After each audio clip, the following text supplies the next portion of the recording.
Para seguir con nuestro programa, les quiero presentar a, disculpen, a Jorge Bastidas.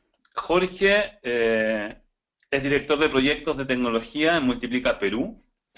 En Perú hemos ampliado nuestra oferta, nuestra propuesta de valor y de servicios, por cierto, con la capacidad de desarrollo ágil. Jorge lidera esa área de TI y nos va a compartir algunas de las claves principales que tienen que ver con cómo unimos o la conjunción entonces del mundo del UX con el del desarrollo. Muchas veces las áreas de TI, en las consultorías que hacemos, en los servicios donde nos integramos como profesionales externos, hay que tener algunas dinámicas que nos permitan sincronizar ese trabajo y bueno, Juan Carlos, perdón, Jorge, nos viene a hablar de esto y estamos muy contentos de que nos venga a acompañar. Jorge, ¿estás por ahí? Te estamos dando ahora control de la pantalla. Te pido que tengas ¿Qué tal, Pablo? tu presentación. ¿Qué tal? ¿Cómo estás? Perfecto, listo para comenzar. Buenísimo. Entonces, cuando gustes, adelante. Muchas gracias. Bienvenido. Bien, a ver si me permites compartir la cámara.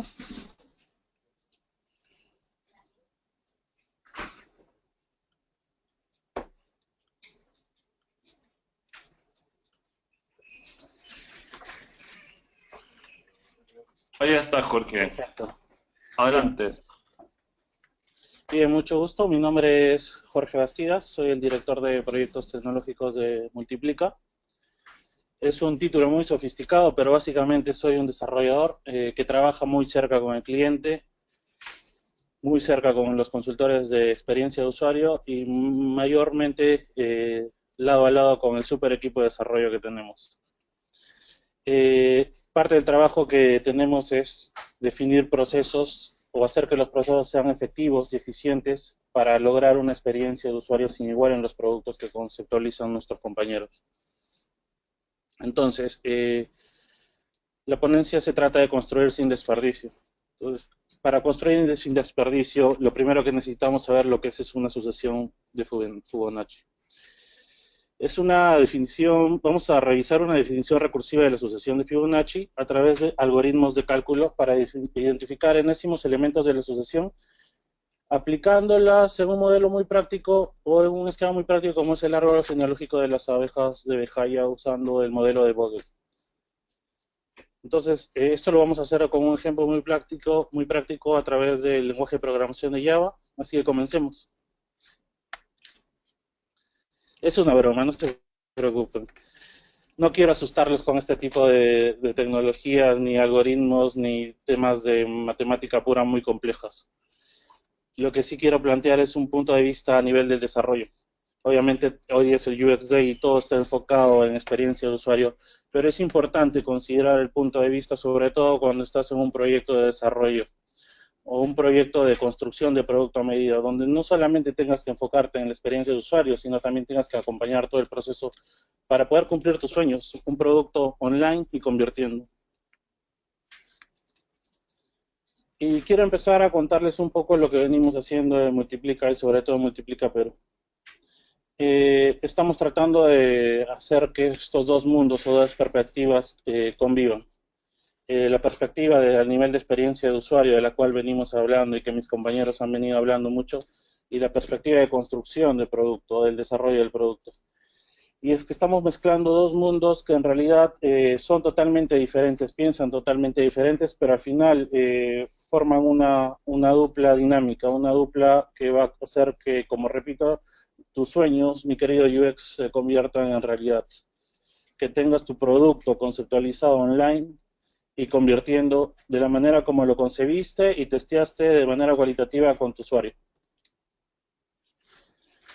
Cada vez la web es más ubicua, la llevamos a todos lados, la llevamos en el móvil. Hace poco Google lanzó un API que se trataba de un poco ser persuasiva y predictiva en función de las cosas que estabas haciendo y todo se hacía o se entendía a través del móvil. A la vez el cliente va entendiendo cada vez más que es importante conocer al usuario, porque si no conocemos correctamente al usuario, y es un poco lo que han hablado mis compañeros, vamos a fallar rotundamente.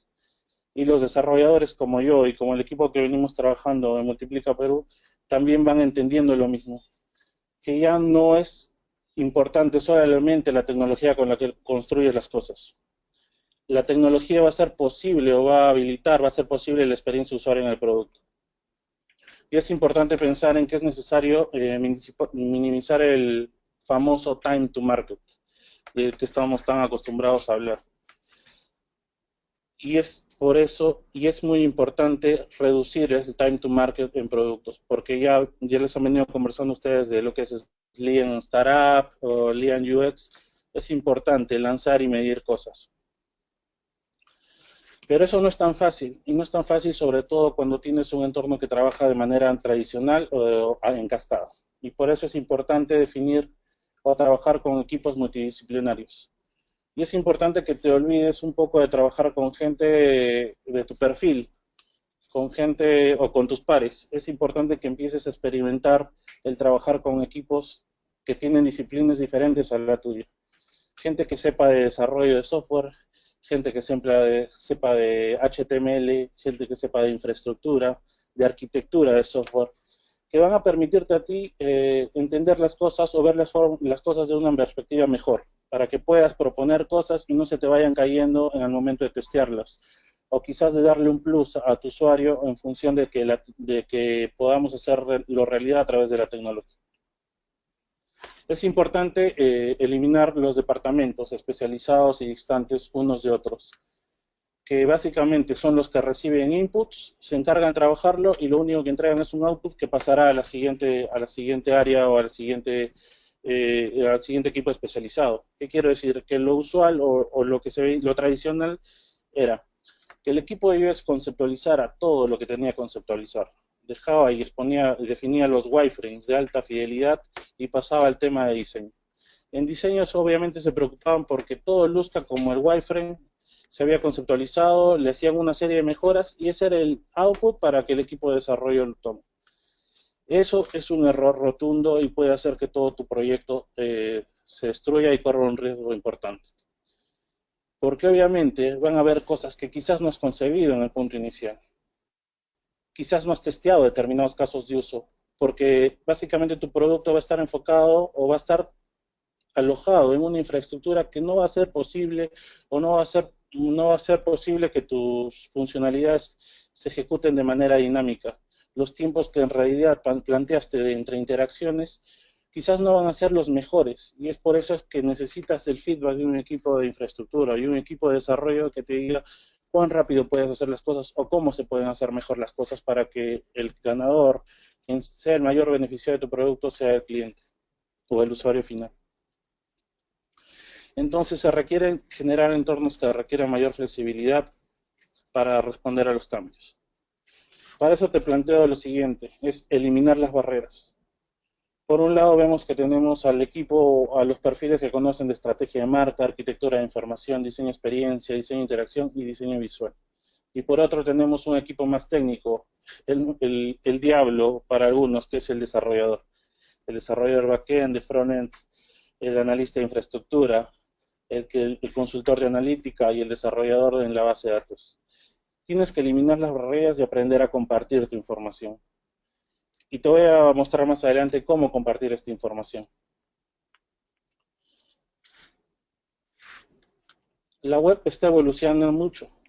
Como podemos ver en este gráfico que muestra un poco el crecimiento, la evolución de la web, básicamente desde 2008 esto se vuelve una maravilla. Eso se vuelve determinadamente incontrolable. Es imposible que todos o que tú conozcas la funcionalidad o los features tecnológicos que van saltando en la web. Es imposible que conozcamos de todo, que conozcamos de WebSockets, de actualizaciones en tiempo real, de código del lado del cliente, de guías de estilo Vivas, de HTML5, de apps online, de notificaciones push, de nuevas formas de desarrollo. Es imposible que puedas concebir todo el potencial que tienes al desarrollar tu producto. Para eso es importante eliminar la barrera cultural. El hecho de que ya no estés trabajando con tus impares, sino que compartas tu conceptualización con tus impares, con los desarrolladores, con el Product Owner. Y creo que el tridente más esencial y que puede minorizar el riesgo de tu producto es generar este tridente. Este tridente formado por el desarrollador, el diseñador de experiencia de usuario y el Product Owner. Quizás puedas sumarle un cuarto perfil que es el gestor del proyecto que pueda ir gestionando los tiempos y definiendo sprints. Pero básicamente este es el tridente que va a hacer que tu proyecto salga a flote. Si quieres un producto con experiencia brutal, vas a tener que compartir. Y vas a tener que entender que no vas a cambiar el mundo solo. Que no basta con hacer una conceptualización eh, excelente si es que no tienes el feedback. Obviamente el feedback del usuario al que va a ir o que va a usar tu producto. Pero también necesitas el feedback de tu equipo tecnológico. Entonces es importante definir un equipo de trabajo multidisciplinario para conseguir el objetivo. Tienes que involucrar a tu equipo en todos los procesos de construcción. No solamente tienes que involucrar al usuario final para que puedas realizar tus test cualitativos, como mis compañeros hablaron anteriormente. También tienes que compartir hacia adentro, hacia tu equipo, para que ellos te permitan dar feedback, te den feedback acerca de los procesos de construcción, te den feedback acerca de unas transiciones que quizás no tenías en cuenta y que se pueden realizar mejor o que pueden generar un mayor beneficio para tu usuario. Y necesitas crear una cultura de autogestión y autocontrol. El hecho de juntarse un UX con un desarrollador, con un diseñador, te permite inspirarte a través de identificar puntos contrarios. Y es un poco lo que Steve Jobs hablaba cuando él creó Pixar. Él empezó a modificar una serie de factores, tanto en la organización de las oficinas como también en la conjunción o la composición de los equipos. Y era generar inspiración, generar creatividad. Es cuestionar tu sentido crítico a través del sentido crítico de otro. Y para eso te voy a contar algunas técnicas que en realidad creo que te van a servir si estás involucrado en un proyecto de construcción de inicio a fin. ¿Por qué? Porque cada vez las personas, las corporaciones, los clientes se están moviendo a esto.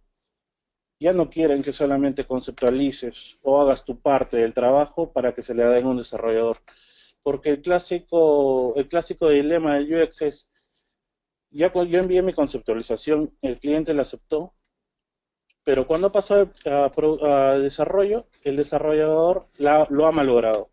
Esa es la de siempre. El desarrollador no sabe hacer las cosas. El desarrollador no ha entendido lo que yo he tratado de hacer a través, o plasmar a través de la experiencia de usuario. Y para eso es muy importante saber que ya las cosas están cambiando y se están volviendo de manera ágil. Ya no existe el equipo de UX que hace las cosas de manera separada. Ahora tienes que integrarte con el equipo de desarrollo. Entonces yo te sugiero una serie de técnicas para hacerlo. Primero es diseñar sprints. Crear ciclos iterativos y repetitivos en un periodo de tiempo máximo de 15 días. He visto sprints de una semana, pero lo que recomiendo es que hagas sprints de 15 días. Y básicamente es que definas los features o las características de tu producto y las priorices y generes bloques de iteración. Es importante que definas cómo priorizar cada feature del producto. Y esto lo vas a hacer en función del costo-beneficio. Básicamente, identificar cuál es el feature que genera más riesgo y cuál es el feature que genera mayor beneficio. Pero no es el mayor beneficio para ti. Porque obviamente cuando tú ves un feature, tú puedes decir desde el lado de UX, me encanta, voy a hacer este feature, es lo máximo, creo que voy a explotar mi mayor potencial. Y si soy el perfil de un desarrollador, qué interesante, quiero esto, aplicar MongoDB para hacer las transacciones mucho más rápidas, los tiempos de respuesta van a ser mejor, voy a usar threads, voy a usar hilos. No, el beneficio no está enfocado a ti, UX o desarrollador, el beneficio está enfocado al usuario final.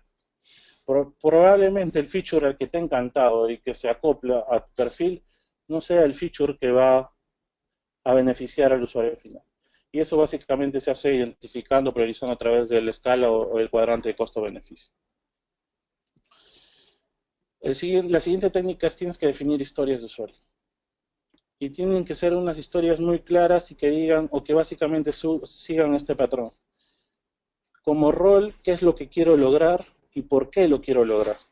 Y tienes que definir criterios de aceptación.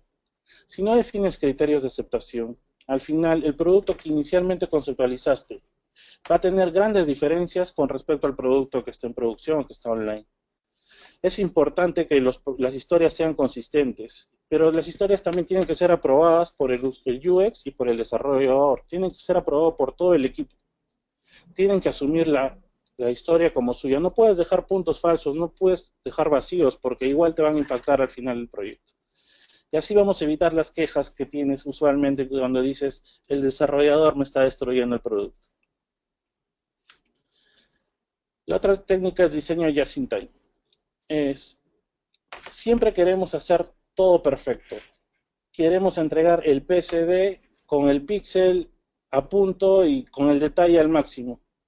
Pero esto, obviamente, cuando entras en un esquema ágil, donde estás testeando con el usuario de manera iterativa y cada semana estás testeando algo nuevo, el hecho de querer hacer que todo sea tan fino y que todo quede al 100% te va a costar. Porque vas a tener que volver hacia atrás si pruebas que el usuario no está haciendo o no está teniendo una buena experiencia con el producto. Y te va a impactar mucho más porque vas a tener que rehacer cosas. Y para eso te propongo una forma de trabajar. Define patrones y estructuras que mejoren o que crezcan y evolucionen con el tiempo, con cada iteración. No trates de que todo salga o sea tan fino visualmente al comienzo. Y para eso define actividades en las cuales se siente el diseñador con el desarrollador. Y a lo que llamo design programmer o design pairing, que básicamente es ir afinando cosas en el camino a través de las herramientas que ya todos conocemos. Y que finalmente el desarrollador se puede enfocar, obviamente respetando estructuras que van a evolucionar, a sacar un producto que realmente funcione, con las transiciones que realmente necesitas y que luego vas a ir puliendo en el camino. Porque si no, creo que te va a impactar mucho más el hecho de tener las cosas cerradas para que recién pasen al equipo de desarrollo o al equipo de diseño. Otra tarea que creo que es importante son las demos. Y yo creo, y básicamente siendo autocrítico, creo que el UX le falta compartir.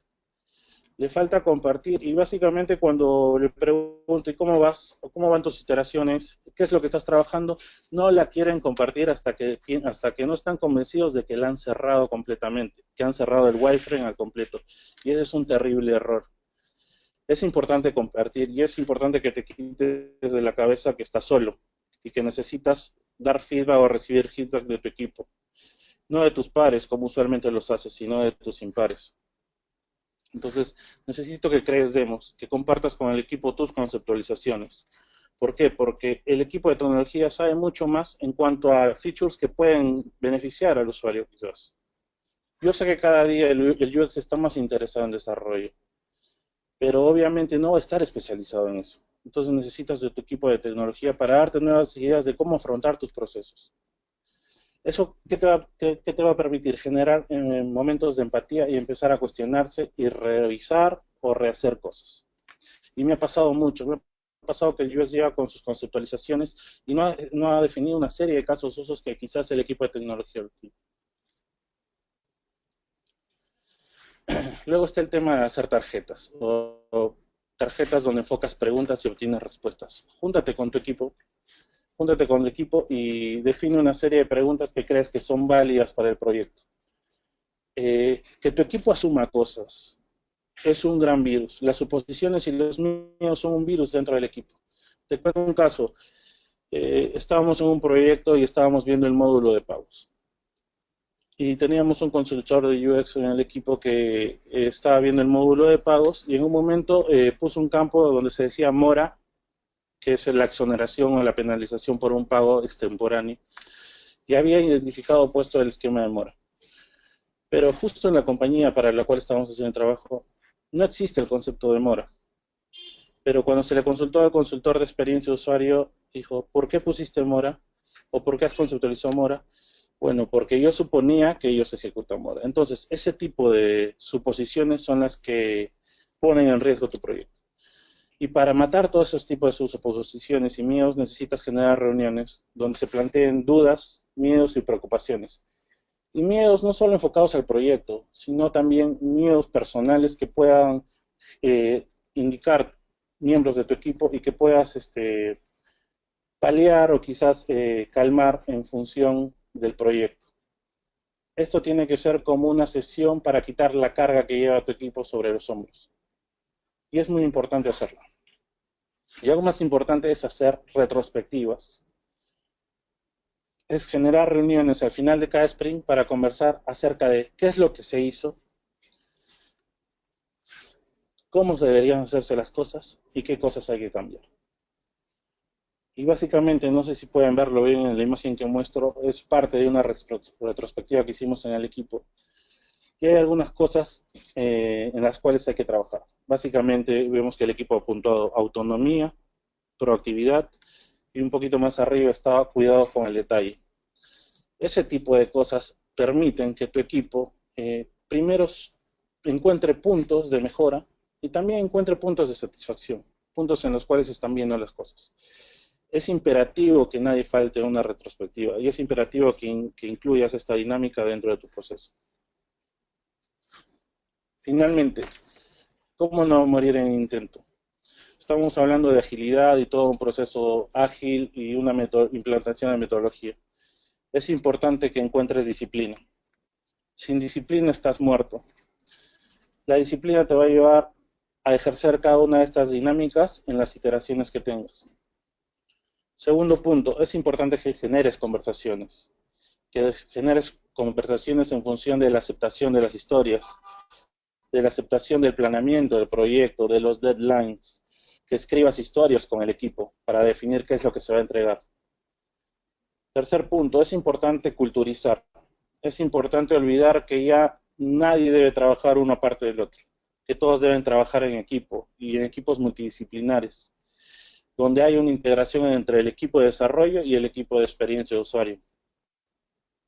Y algo más difícil aún, y que sin estos factores anteriores no vas a lograr hacer, es la cadencia, es generar ritmo. Tienes que tomar una cadencia, tienes que tomar un ritmo y saber encontrar o saber identificar en qué momento has tomado el ritmo.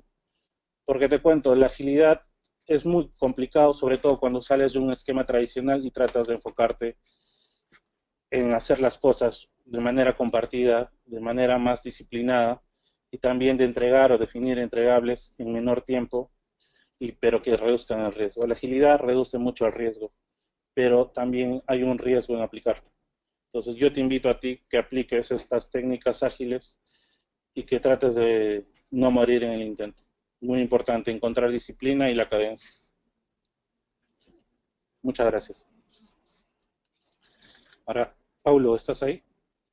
Jorge, ¿qué tal? Sí, ¿Qué tal? estoy acá.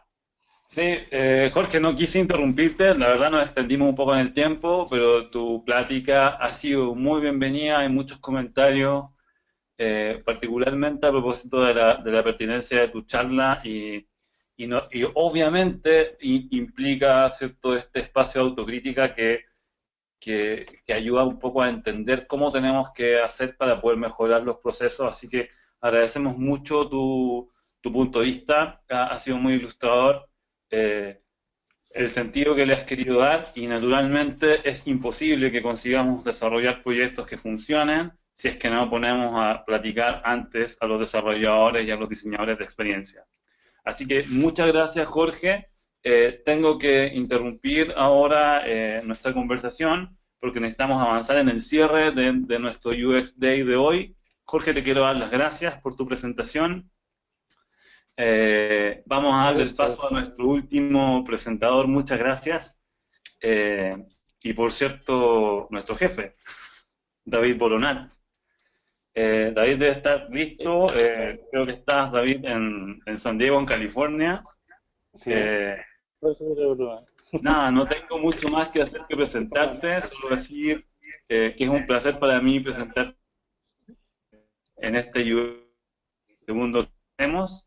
Veo que estás con Guayabera igual que yo, así que estamos súper. Y pues nada, a por él, ¿no? Venga, pues muchas gracias. Entiendo que me permitís compartir pantalla. Sí, claro, Mimi, por favor.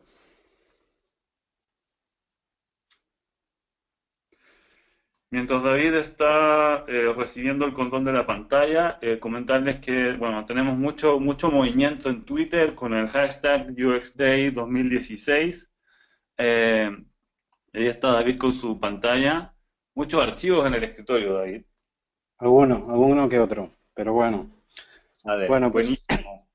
bueno, agradeceros a todos la asistencia. Estamos abrumados, estaba mirando, 1.386 inscritos, así que poca broma.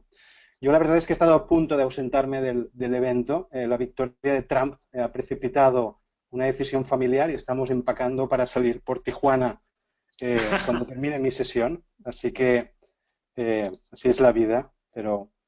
Bromas aparte, un poco yo y un poco enlazando la conversación o la exposición de Jorge, y desde el otro lado voy a hacer, ya hablando en serio, pues una confesión pública. Debo confesarlo. Debo confesar que he pecado y tengo que decíroslo a todos y cada uno de vosotros. Y la verdad es que he pecado mucho y por mucho tiempo. Si no me creéis, en todos los años que me he ido forjando como consultor de UX, en algunas veces incluso me han dejado hacer de UX designer, pues os prometo que he cometido todos y cada uno de los pecados capitales habidos y por haber, ¿no? El primero, el del orgullo, ¿no? El del orgullo de querer saber más que el usuario, ¿no? Yo he sido, y por eso lo confieso, de aquellos que decía, ¿y para qué vamos a testear con usuarios? Si los usuarios no saben nada, si no vale la pena realmente iterar con ellos, ¿no? Si yo sé mucho más que el usuario sobre cómo se tiene que plantear la experiencia, ¿no? O la envidia, por ejemplo, ¿no? Si bien una imagen vale más que 1000 palabras, un buen copy o un buen vídeo vale más que 1000 UX, y quizá por incapacidad propia también he sentido envidia, ¿no? De los que realmente saben comunicar y persuadir, ¿no? La lujuria, mucha lujuria, quizá para compensar, ¿no? Con tanto vocablo, de Lean UX, Design Thinking, Atomic Design, persuabilidad, cualquier vocablo que leía o capturaba lo hacía propio para realmente diferenciarme dentro de lo que es la profesión, ¿no? Este es uno de los peores, ¿no? La gula por querer comerse toda la UX sin que nadie pruebe bocado, ¿no? Es, yo pinto los prototipos y los diseñadores colorean y ponen imagen a mis UX y punto. Los que hacen copies se limitan a poner textos donde yo he puesto lorem ipsum, ¿no? Y lo siento, Verónica, los que hacéis user research, el user research lo hago yo porque nadie más que yo sabe mejor que nadie el proyecto en el que estoy trabajando, ¿no? La ira, esta le encantará a Jorge, ¿no? Y creo que ira se queda corto, ¿no? La ira con los que crean código e implementan, con sus tiempos, sus métodos y sus no se puedes, realmente ha sido uno de los pecados capitales más grandes que he cometido en todos estos años, ¿no? También el de la pereza por el detalle, por los casos de uso, por revisar el trabajo de UI o de front, por la pereza de evaluar cuál ha sido el impacto a nivel de todos los principales indicadores de mi trabajo una vez se ha relanzado un site o una aplicación, ¿no? Y la última, la de la avaricia, ¿no? La avaricia por querer ser el rey del mambo, lo siento, y llevarme todas las medallas. Y no solo eso, incluso sentir que ahora tengo que ser o quiero ser experto en omnicanalidad, en Customer Experience, en Service Design, en Future Design y en cualquier disciplina que de alguna manera se me acerque, ¿no? Y por eso yo confieso ante Jacob Nielsen, I'm really sorry, Jacob, y ante vosotros, hermanos, que intercedáis por mí, sobre todo ante los más avanzados dentro del mundo del agilismo, para que pueda entrar en el reino del time to marketing, del delivery, del impacto y del resultado, ¿no? Y por eso dejarme decir públicamente, a ver si así me siento un poco mejor, por tantos años de culpabilidad, que por mi culpa o por mi culpa, por mi gran culpa, he aprendido que, y es un poco a colación de cómo introducía Pablo la sesión, en todos estos años, que realmente un buen UX sin time to market es un mal UX, ¿no? Y esto realmente nos tiene que hacer reflexionar. Durante muchos años, el UX y el waterfall ha condicionado los tiempos y la lógica de los proyectos, como bien apuntaba Jorge, ¿no? Y yo creo que los que nos dedicamos a esto hemos arrastrado una cierta superioridad moral, la misma que los arquitectos que construyen edificios y grandes instalaciones tienen con los jefes de obra o con los albañiles. Y esa superioridad moral deberíamos enterrarla definitivamente. Los UX designers no somos los guays o los cools de los proyectos digitales y realmente tenemos que abrazarnos al resto de integrantes de los equipos para poder llevar proyectos con calidad en el menor tiempo posible, ¿no? La verdad es que no sé si tenéis este sentir, pero yo lo tengo muy profundo. Son demasiados los proyectos en los que hemos participado, en los que hemos diseñado, que se han quedado en un cajón. Son demasiados los proyectos que salían 2 años después, sí, 2 años después de que los hubiéramos conceptualizado. Son demasiados los proyectos que realmente el día que salían ya no tenían sentido alguno, ¿no? Y yo creo que aquí todos los que nos dedicamos al otro lado, a ese lado más de UX, yo creo que tenemos que hacer un mea culpa y yo así lo hago públicamente, ¿no? Y para ello, lo que os propongo es que a partir de ahora, cualquier UX designer que se precie, yo el primero, realmente tenga en consideración estas 10 máximas, si me permitís, ¿no? La primera máxima tiene que ver en que el UX designer, al menos desde mi opinión, no solo puede hacer de puente entre el usuario y el negocio, sino que tiene que hacer puente, o de puente, de conector, de facilitador entre el usuario y el negocio y el equipo de desarrollo, y tiene que hacerlo desde el primer instante. Realmente necesitamos congeniar las necesidades de comprar con las necesidades de vender, pero al mismo tiempo con las capacidades de crear plataformas que permitan comprar y vender. También creo, y esta es otra máxima, que el consultor de UX, UX designer, como lo queráis llamar, tiene que entender que no es una pieza más dentro de un equipo y que a él se le tiene que pedir jugar un papel especial, en concreto, no solo para asegurar la experiencia de usuario, sino para conseguir realmente facilitar que las diferentes piezas que influyen tanto en la calidad como en los tiempos realmente congenien. Y por tanto, sin necesidad de ser un product owner, realmente sí que el UX designer yo creo que tiene que jugar un rol más de, claramente, facilitador dentro de los equipos. Ya que el UX designer se le supone que está mucho más cerca del usuario y que realmente entiende mucho más al usuario, creo que su rol tiene que ser cada vez mucho más estratégico y no se tiene que quedar solo en el cómo se diseñan las cosas, sino en el qué se diseña y por qué se diseña. Y en este sentido, otra máxima, desde la humildad, ya dejaremos de ser orgullosos, como exponía al principio, creo que realmente jugamos un papel muy, muy relevante, cada vez más relevante en este papel o en este juego estratégico, ¿no? La verdad, y esto cambia mucho la manera de trabajar. Estábamos acostumbrados a preocuparnos de los prototipos de alta fidelidad, exigir nosotros nuestros tiempos. Tenemos que empezar a trabajar a golpe de design sprints, con ciclos que son de 5 días, de 10 días, pero lo que buscamos realmente es crear el máximo valor para el usuario y el negocio en el menor tiempo posible. Algo que también yo creo que cambia especialmente la dinámica de congeniar el UX con el desarrollo ágil es que lo que nos permite es, a lo largo de los diferentes sprints del proyecto, iterar con el usuario. Y esto yo creo que cambia completamente toda la industria. Habitualmente en Multiplica y en muchas otras empresas conceptualizábamos y en el último minuto testeábamos con usuarios. ¿Y qué pasa cuando llegas a testear, cuando ya has pintado todos los prototipos y toda la experiencia? Que ese proyecto quieres terminarlo ya hay una presión en el tiempo altísima y por tanto te toreas, y lo siento, pido miles de disculpas una vez más, a los usuarios en esa etapa. La gracia de iterar con los usuarios en cada uno de los sprints, y esto es lo que yo creo que es revolucionario, uno es que te obliga a una agilidad en los tiempos, tanto en conversar con el cliente, prototipar, iterar con el cliente o con el resto del equipo, y validar en periodos de tiempo muy corto y, por tanto, ir como madurando el proyecto realmente por capas y no en la recta final del proyecto. Otra máxima que creo que es muy relevante es: ya no podemos ser UX designers sin realmente entender suficiente de plataformas y entornos de desarrollo, y por tanto no es permitible que este tipo de palabras nos suenen a ciencia ficción. Necesitamos entender más de capacidades y de posibilidades para aprovecharlas y hacer mucho más eficiente el trabajo de nuestros colegas que programan. Y por eso es muy relevante que empecemos a trabajar con herramientas que sobre todo faciliten las etapas siguientes al trabajo de prototipado, ¿no? Por ejemplo, herramientas como Sketch, que te permiten en un mismo archivo trabajar el UX o el UI, son realmente muy eficientes.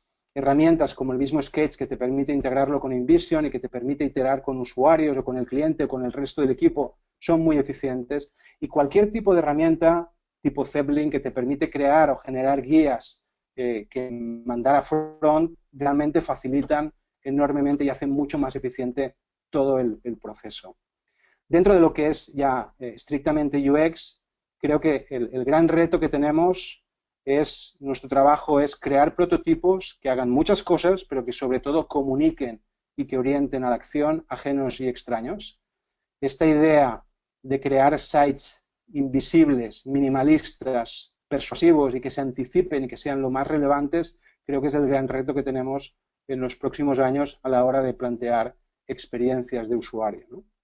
Y como también, en línea con esto, la necesidad de trabajar con prototipos que no sean planos y que realmente tengan algún tipo de microinteracción, algún tipo de efecto, algún tipo de transición que de alguna manera reduzcan cualquier tipo de ansiedad o que le den mayor claridad al usuario. Creo que pecamos demasiado los UX designers de prototipar en plano y no pensar en este tipo de interacciones dentro de las páginas, ¿no? Y por último, y un poco en línea con las conversaciones que hemos tenido previamente, es la de entender que mi trabajo no termina cuando me aprueban los wireframes y me largo y me voy a otro proyecto, sino que casi empieza, ¿no?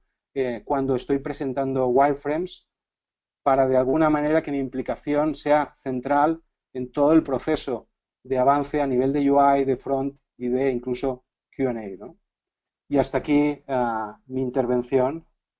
Espero que al menos os haya hecho reflexionar sobre cuán importante es que realmente cambiemos el chip. Yo lo estoy haciendo, os lo puedo asegurar, y me he sentido muy bien confesando mis enormes pecados, y que entendamos que o cambiamos el chip o estamos fuera de mercado, y que nuestra, de alguna manera, capacidad de trabajar más de la mano con el resto de los equipos es absolutamente central para que los proyectos sean satisfactorios y generen impacto y resultados, ¿no? Así que no sé si, Paulo, ¿hay alguna pregunta? David, tengo una pregunta para ti. Venga. Y, y nada, comulgo absolutamente con tus confesiones, así que digo amén, nada más. Ya. Am, desde tu punto de vista o de tu experiencia con clientes, y después de lo que nos has planteado, ¿equipos de trabajo internos o externos, pensando en los clientes? Ya. Es una ¿Cómo gran lo pregunta, y realmente yo creo que muchas empresas realmente deberían preguntársela en varias ocasiones, porque a veces tengo como la sensación, y aquí soy parte interesada, con lo cual lo que os diga, pues tomarlo con pinzas, ¿no? Pero a veces tengo la sensación de que muchas empresas están como prefiriendo crear sus equipos internos propios. Y la verdad es que a veces me cuestiono si realmente eso es lo mejor, ¿no? Yo creo que lo mejor no es ni crear equipos internos propios que toquen absolutamente todas las piezas, ni tampoco externalizarlo todo. Yo creo que obviamente depende de la industria, depende de cuán importante es lo digital, pero yo creo que las empresas deberían preocuparse de tener realmente buenos product owners, realmente personas que realmente sepan de todos los componentes que articulan un proyecto, para que tengan la inteligencia a la hora de plantear briefs, para que tengan la capacidad de exigirle al máximo a todos los proveedores o a todas las empresas que puedan sumar, ¿no? No tengo claro que en entidades financieras, y esto lo estamos viendo en muchos bancos, ¿no? El hecho de que articulen equipos completos en el medio y largo plazo sea lo mejor, porque no sé si van a tener la capacidad de aunar la máxima frescura en sus equipos y la máxima agilidad para de alguna manera hacer que los proyectos